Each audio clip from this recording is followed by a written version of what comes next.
Tu vas halluciner. Mais là, tout de suite, une créature flotte dans l'océan et ne crève jamais de vieillesse. C'est la méduse Turritopsis dorni, et cette petite salope a carrément piraté le code de la mort. Elle fait la taille de ton ongle de petit doigt, transparente comme du verre, mais elle fait un truc dont l'humanité rêve depuis des milliers d'années. Elle ne vieillit juste pas, tu captes? Une méduse normale, quand elle vieillit, tombe malade ou se fait attaquer par un prédateur, elle crève comme toutes les bêtes de la planète. Mais pas cette petite putain de saleté. La Turritopsis, elle rembobine son âge.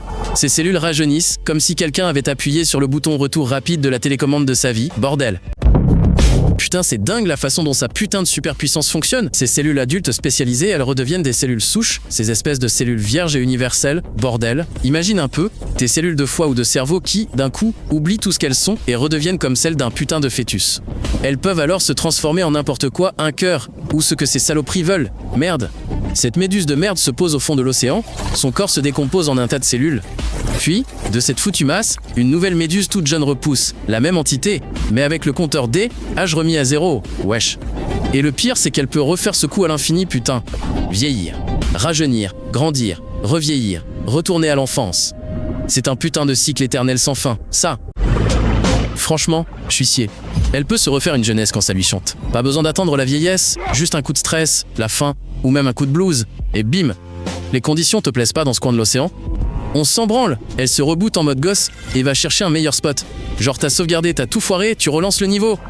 Les Japonais étudient cette putain de bestiole depuis les années 90. Ils captent toujours pas comment son ADN ne part pas en couille avec ses transformations cellulaires constantes, merde. Pour tous les animaux normaux, une cellule choisit une fois ce qu'elle sera. C'est mort, c'est plié. Cellule de peau pour toujours. Mais cette Turritopsis, putain, elle se torche le cul avec toutes ces règles de la biologie. On a failli avoir une putain de catastrophe. Si ces méduses S étaient reproduites sans limite, elles auraient déjà envahi toute la planète avec des milliers de milliards de copies immortelles. Par contre, il y a un putain de détail. L'immortalité ne te protège pas de te faire gober entier. Et poissons, tortues et crabes les bouffent, ces méduses, comme des chips. En plus, elles sont tellement minuscules et invisibles que des scientifiques les ont trouvées par pur hasard. Elles vivent partout dans l'océan, mais putain, t'iras jamais les pêcher exprès. Maintenant, elles pullulent à cause du réchauffement des océans et de la crasse. Ce qui bute les autres bêtes, pour ces méduses immortelles, c'est juste un putain de bon plan pour se refaire une jeunesse. Même nous, on pourra arrêter de crever, toi et moi. Les scientifiques déchiffrent les gènes de cette méduse-là, histoire d'apprendre à nos cellules à faire le même tour de rajeunissement de ouf. Imagine un peu, sérieux. T'as 90 balais, t'es une épave ambulante, tu lances le processus, et 1 an plus tard, tu te réveilles avec 20 piges. C'est pas une fable à la con, c'est le putain d'objectif réel de la science moderne, ça. Par contre, il y a une putain de couille dans le potage.